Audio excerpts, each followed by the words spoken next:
Bonjour et bienvenue. Aujourd'hui, on va se poser une question cruciale. Comment on fait pour assurer sa sécurité quand tout s'effondre? Laissez tomber les gadgets high-tech, les abonnements au cloud. On va voir comment un peu d'ingéniosité et surtout les lois de la physique peuvent offrir une protection, bien plus fiable. Allez, on y va.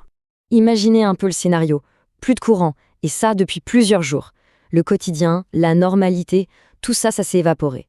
Il y a un silence pesant, mais attention, ce n'est pas du tout un silence paisible. Non, dans ce nouveau monde, la sécurité, ce n'est plus un luxe, ça devient une nécessité absolue. Et ça met le doigt sur une vérité assez brutale. D'un côté, on a la fameuse caméra de surveillance à 500 $, super sophistiquée en temps normal bien sûr, mais sans Wi-Fi, sans électricité, ça devient juste un morceau de plastique inutile. Et de l'autre, un simple fil piège, coût 3 $, et lui, il fonctionne toujours. Pourquoi? Parce qu'il ne dépend qu'une seule chose, la physique, c'est tout.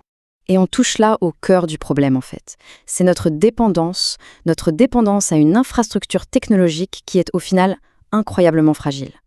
Tous nos systèmes de sécurité modernes, ils sont pensés pour un monde où le courant et Internet sont garantis, comme allant de soi. Mais qu'est-ce qui se passe quand ces garanties disparaissent? La réponse est aussi simple que ça finalement.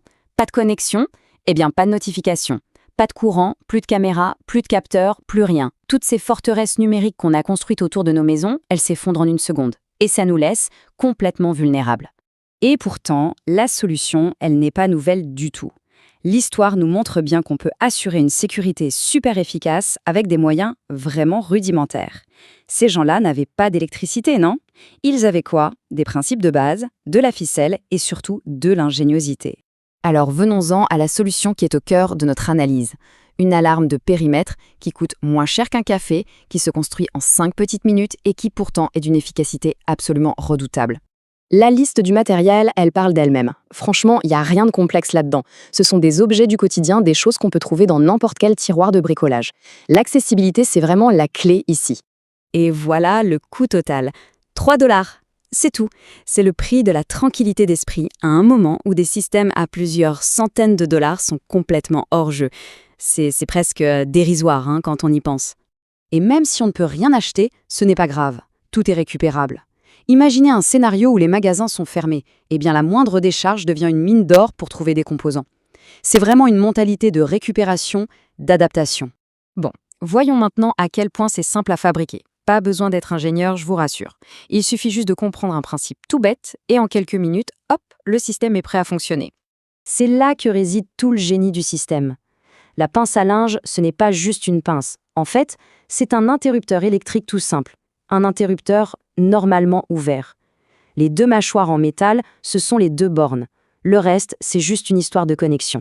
Le point crucial, c'est que tout se fait en 3 petites étapes. D'abord, on connecte. Ensuite, on isole. Et enfin, on arme. Et là, c'est simple. Quelqu'un tire sur le fil, le petit bout de plastique s'enlève, les mâchoires se touchent, le circuit se ferme et l'alarme se met à hurler. C'est la physique à l'état pur. Maintenant, avoir un bon outil, c'est une chose.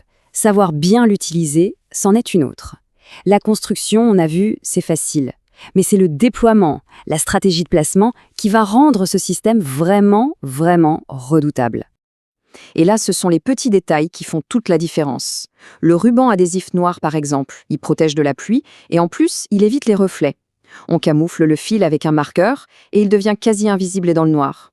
Et bien sûr, une installation bien solide et assez basse, c'est la garantie que ça se déclenchera à coup sûr. Ici, il ne s'agit pas de tendre un piège au milieu d'un grand champ, ça n'a aucun sens. La vraie stratégie, c'est d'identifier ce qu'on appelle les points de passage obligés. Pensez à un portail étroit, l'espace entre 2 voitures, ou même la première marche d'un Porsche. L'idée, c'est de forcer l'intrus à passer précisément là où se trouve le piège. On arrive maintenant à la véritable valeur de ce système.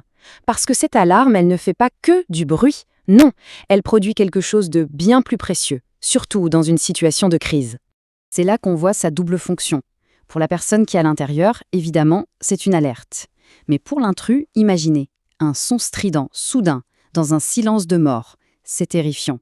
Il ne sait pas ce qui l'a déclenché. Et cet effet de surprise, bien souvent, ça le pousse à fuir immédiatement. Et voilà, on l'a, le véritable cadeau de cet alarmant. Ce n'est pas de la technologie, c'est du temps. Juste quelques secondes.